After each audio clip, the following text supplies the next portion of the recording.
Hello everyone. So one of the stories, the main stories that we have in our Parshat is the story of Eliezer going to find a wife for Yitzchak.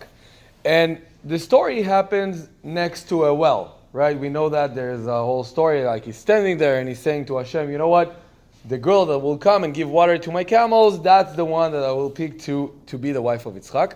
And Chazal, taking that well and connected that to two other stories, and they're saying, three people, their shidduch happened from a well. They're speaking about Yitzchak, that Eliezer with the stories of Rivka that gave water to the camels. That's the first story. They're speaking about also Yaakov, who came to a well, which Rachel were there, and the stone was too heavy, and he lifted the stone for her to take water. And the last one is Moshe Rabbeinu, who came, and there was a fight between the daughters of Yitro, his future wife Tzipora, and the shepherds. Okay, the shepherds over there. He argued for them, and he gave these girls the right to take water from the well. Now the question is, what's so special about the well? Why is all of these stories happen specifically there? Now, Shani and me also met next to a well.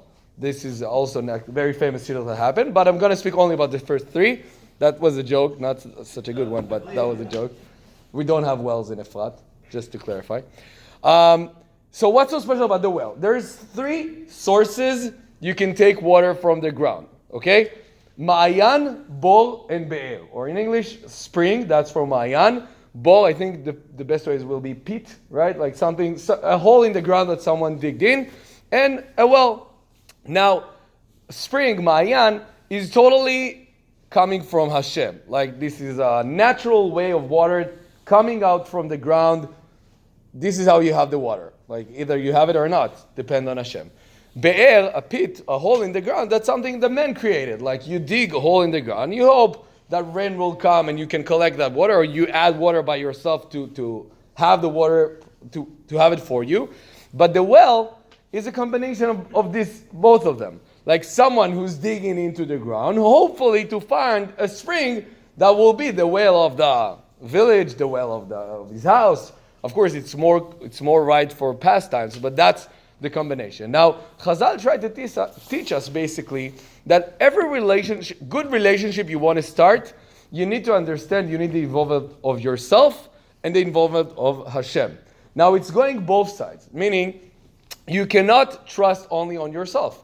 I mean, you can work as hard as you want on relationship. Of course, it's true on relationship between like a wife and a husband. But I'm speaking about like any relationship. You can work as hard as you want on making the relationship good, but you need the support of Hashem to create it eventually to be right.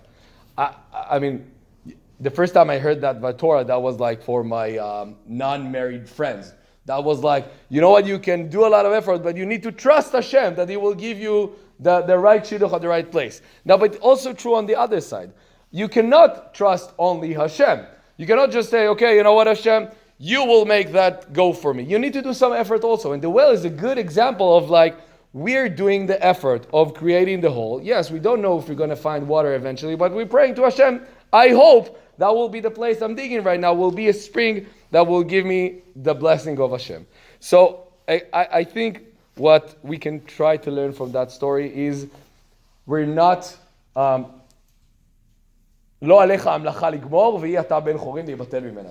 Masechet Avot. You're not the one that in charge to finish to do everything, but you cannot be lazy not to do it.